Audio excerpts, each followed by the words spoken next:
You are standing at the heart of Iran. And behind you lies Isfahan, the capital of a rising empire. The city is alight again. Horsemen fill the square and power is rising. If you enjoy exploring lost cities, like the video, leave a comment and subscribe for more. Enjoy the video.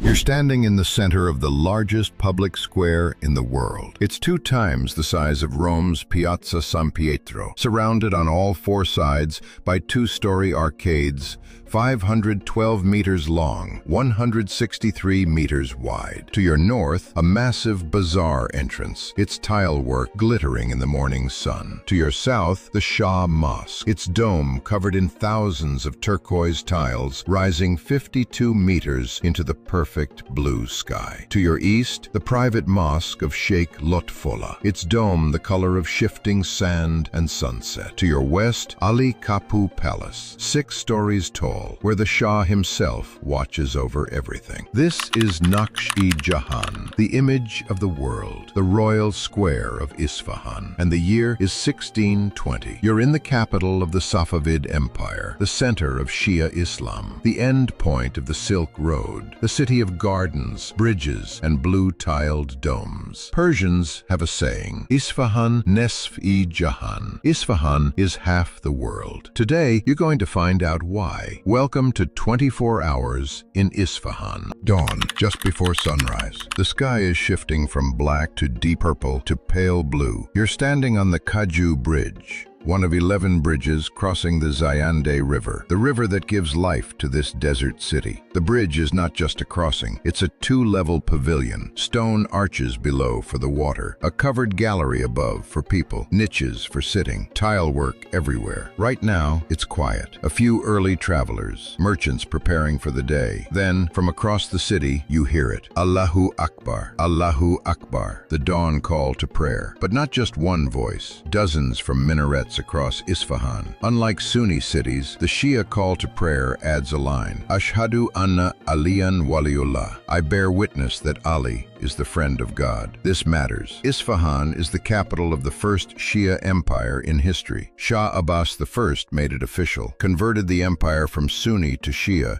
in the early 1500s. Political, strategic, religious. It set Safavid Persia against Ottoman Turkey to the west, against Uzbeks to the east, created an identity distinct from both. You watch the sun break over the Zagros Mountains in the distance. Light floods the valley. The city begins to glow. Isfahan is enormous. Over 600,000 people live here, maybe more. Not as large as Constantinople or Beijing, but this far from any ocean, one of the greatest inland cities ever built. Shah Abbas moved the capital here in 1598 from Qazvin because Isfahan had everything. Water from the Zagros Mountains, fertile land, central location, ancient history. It was called Aspadana in pre-Islamic times, and he spent the last 22 years transforming it. New palaces, new mosques, new bridges, new bazaars, new gardens. Shaharbagh Avenue, the main boulevard, is 60 meters wide, lined with plane trees, channeling water down the center, flanked by gardens and pavilions. It runs 4 kilometers from the Royal Square to the river. You start walking, heading toward the square. Street vendors are setting up, bread sellers with fresh sangak, flatbread baked on hot stones, tea houses opening their doors, the smell of cardamom and saffron, water carriers filling their leather bags from public fountains, children running to madrasas, religious schools for morning lessons. Isfahan is waking up. Morning. You enter 𝐭𝐭𝐞𝐩𝐈𝐧𝐭𝐲𝐲 Square from the south. The scale is overwhelming. This square was built in just over a decade, completed around 1612. It's not just ceremonial, it's functional. The arcades, 512 bays circling the square, are shops, 2 stories, each one selling something different. Carpets, silk, metalwork, miniature paintings, calligraphy, jewelry, spices, books. This is where Silk Road goods end up. Merchants from China, India, Central Asia, meeting European traders from Venice, Portugal,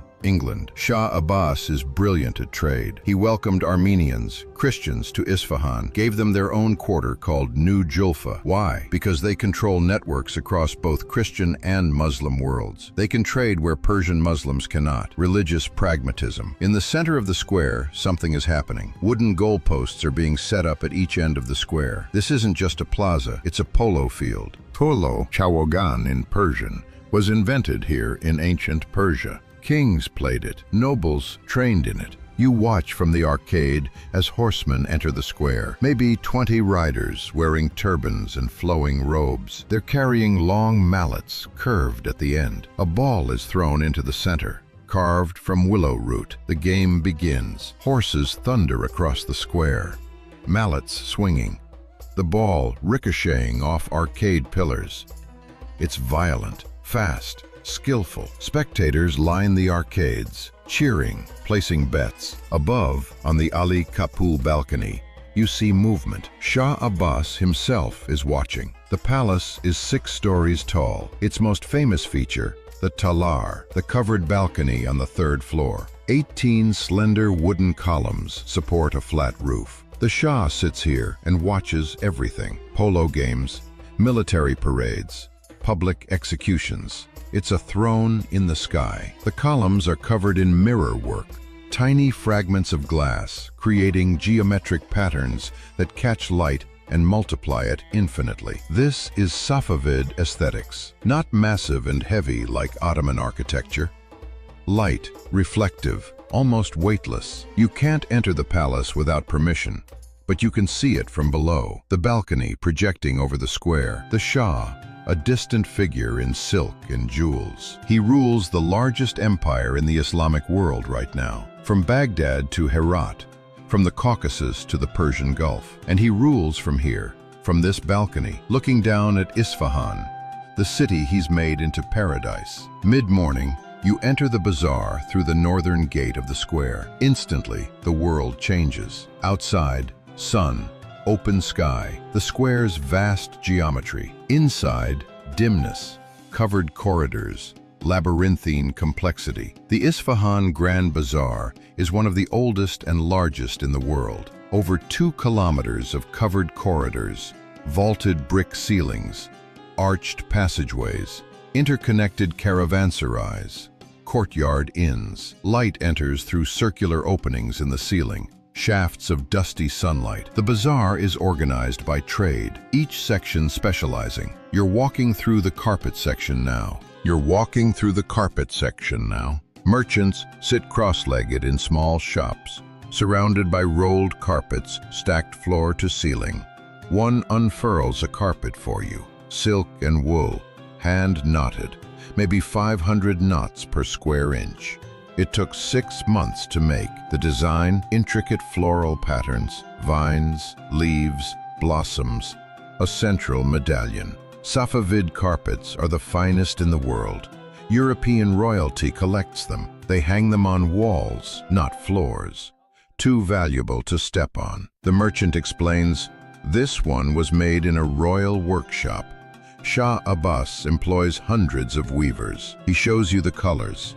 Deep reds from madder root, blues from indigo, yellows from saffron and pomegranate skin, natural dyes, secret recipes passed down generations. But you can't afford this. A carpet like this costs what a laborer earns in 5 years. You move on. Deeper in the bazaar, the sound of hammering, metal workers beating copper and brass into shape, making trays, bowls, samovars, lanterns. The technique is called kamsani, engraving. A craftsman shows you his work. He's engraving a copper tray using small chisels and hammers to create patterns. Geometric, calligraphic, floral, it's painstaking. He's been working on this tray for 3 weeks.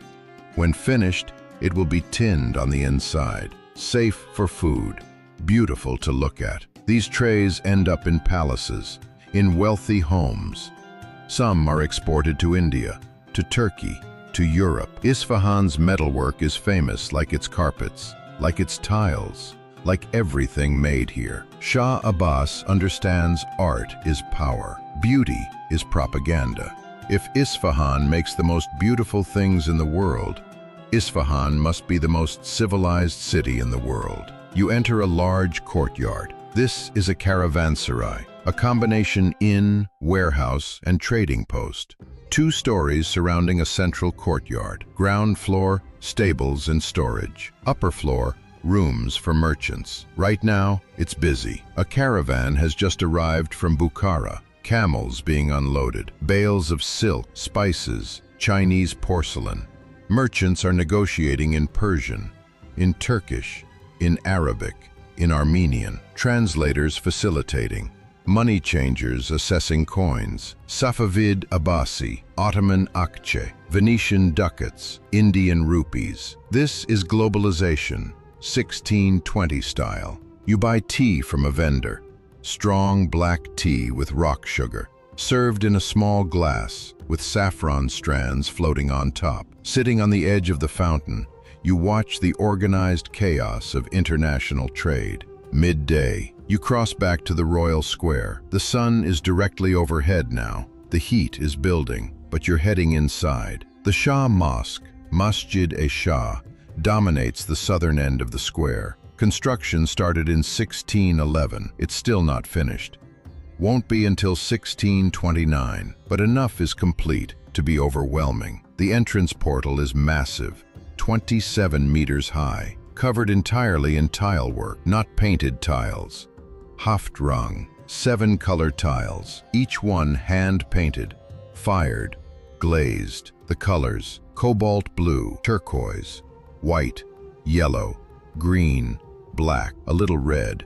The designs: intricate geometric patterns, arabesques, calligraphic inscriptions from the Quran, floral motifs. It's mathematics made visible, divine order, expressed in tile. You walk through. Inside the courtyard, you notice something strange. The mosque is angled. The entrance faces the square due north, but the prayer hall faces Mecca, southwest. This creates a 45-degree turn. The architect solved it with a corridor that gradually rotates the axis. Brilliant, practical, invisible from outside. You enter the main dome chamber and stop. The dome is 52 meters high, covered inside and out with tiles. But the interior creates an effect that seems impossible. The dome is decorated with geometric patterns that seem to spiral inward, drawing your eye up and up to the central point. A medallion with the word Allah repeated in stylized calligraphy.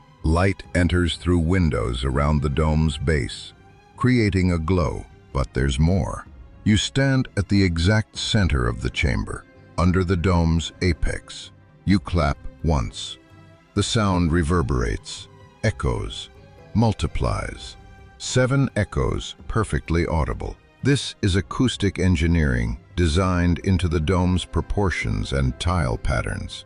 If the imam speaks from the mihrab, the prayer niche, his voice carries throughout the chamber. No amplification needed, just geometry, just mathematics. Just 400 years before electricity. Afternoon, you cross the river heading south to New Julfa. This is the Armenian quarter, established by Shah Abbas in 1605. He forcibly relocated thousands of Armenians from their homeland, then under Ottoman control, to Isfahan. Sounds brutal. It was.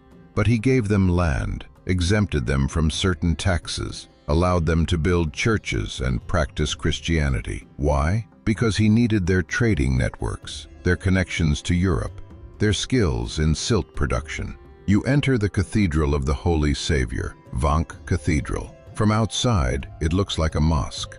Domed brick, minaret-like towers, but inside, a different world.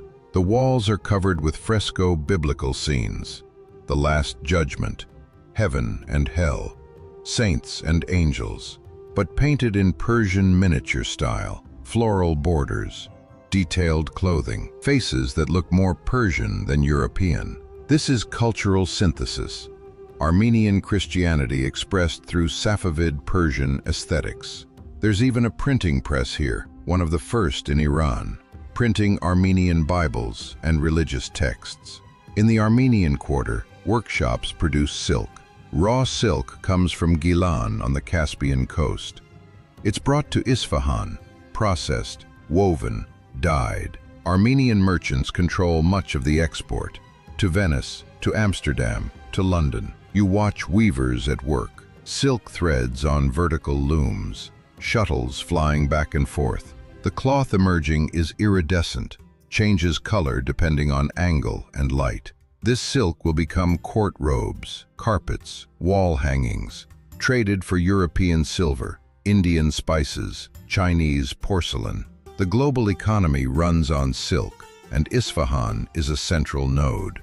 Evening, as the sun begins to set, you return to the Zayandeh River. The heat is fading, the air cooling. Isfahanis are coming out. This is the social hour. You walk onto 𝐒𝐭𝐞𝐩𝐈𝐧𝐭𝐨𝐇𝐢𝐬𝐭𝐨𝐲, the bridge of 33 arches.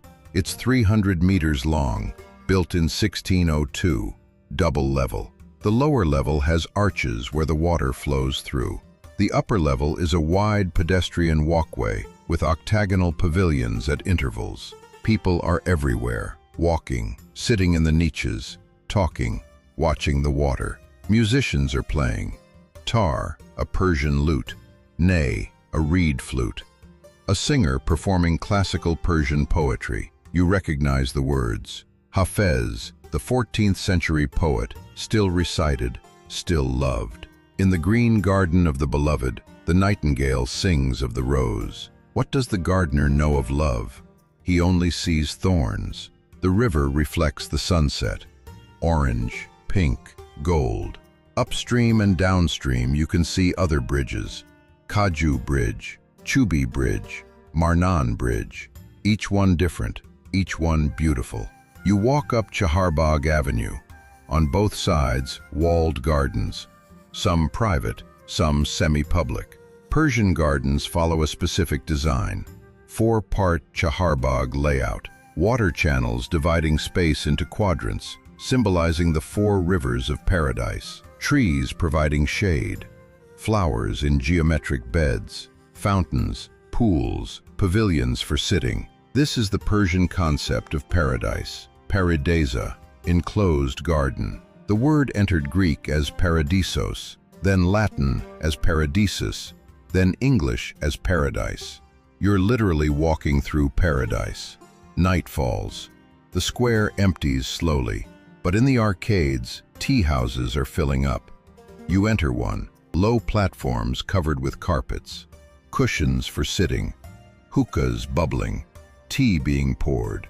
At the center, a storyteller. He's reciting from the Shahnameh, the Book of Kings, Ferdowsi's epic poem about ancient Persian kings and heroes. His voice rises and falls, dramatic, theatrical. He's telling the story of Rostam and Sohrab, the tragic tale of a father unknowingly killing his own son in battle. The audience is rapt. Some know the story by heart, but they want to hear it again, the way a master tells it.